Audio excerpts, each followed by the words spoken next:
အလူငွေ9သိန်းတကယ်ကက်ကဲညောင်သူ့ပေးလိုက်မယ်နော်ဟုတ်ပြီခွေးလေးရဒါကြတော့မမျိုးသားဒါတော့ဒါအားချစ်လို့စပိုက်တန်းပြီးပေးတာ ငါတောက်ပေးရတာဟာဟုတ်ပြီဟိုကလည်းမဟိုကမှတခါမှအဲ့လိုမရဘူး ဒါတော့ချစ်လို့ပေးတာမတို့မိသားစုတွေကနော်အားလို့ချစ်တယ်ဟာနောက်ကတည်းကမရဲ့အမလည်းအမရဲ့လာမယ် နင်းနေရသည်ငါပြောပြီးတော့ဒီလိုဒါပေမဲ့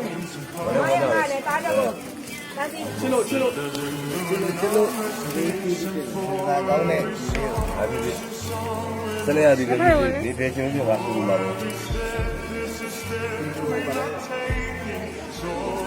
တ်လို့ဆိုတာဒါပန်းကြီးပေးတာ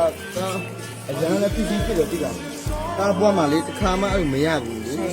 ဒါအခုကန်လာတော့လေတက်သိန်းနဲ့ထား တာပြောလား တက်သိန်းနဲ့ထား တာပြောလား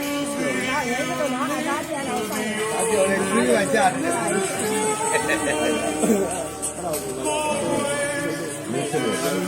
ဘူးမလဲဒီလိုဈေးရတယ်ကြည့် အဲ့တရားလေးတော့ပြလိုက်ပါဦး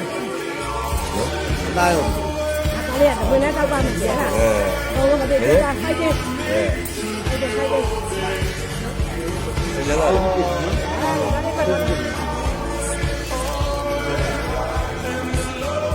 ဘူးလေအောင်ပါလေလာနေပါပရိုက်တာလုပ်ငန်းတွေကိုအတန်းငယ်လေးနဲ့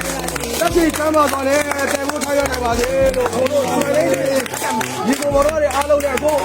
ခုရမွေးနေ့မှာထူထောင်နေတာပို့ထားလိုက်ပါမယ်ဟာကြီးလေးနော်မရှိတဲ့လူတွေကိုဒုက္ခရောက်နေတဲ့လူတွေကိုကိုယ့်အသက်အပိုင်းခြားလေးကိုယ့်အသက်ငယ်ရွယ်ပေမဲ့အလေးရှိပြီးတော့မှငါကြီးလေးဒီအញ្ញမ်းမုံမြတ်တဲ့အလုပ်တွေကိုလုပ်တဲ့အတွက်ကြောင့်ငါကြီးလေးဒီစားတော့အောင်မြင်ဖြစ်တော့ပါတော့အသက်ငယ်သွားတဲ့ပေါ်ထွက်လာတဲ့ဆယ်လီမင်းသားလေးတစ်ပါးပေါ့ကွာအဲ့လိုလေးဖြစ်ပါစေလို့ကိုတို့တော့စားပါလေလို့ဖြစ်ပါလေဖြစ်ပါလေဒီလိုဖြစ်ပါလေ အားပေးလိုက်ရေးအားပေးလိုက် ရှိတယ်ဒီကောင်ဒီလိုဖြစ်တယ်နော်ဒီရေ ကျောတာကျောတာနော်မလေး ဒီကဥပဒေဒီလေးမအောင် လက်ရှိကိုကောင်းတယ်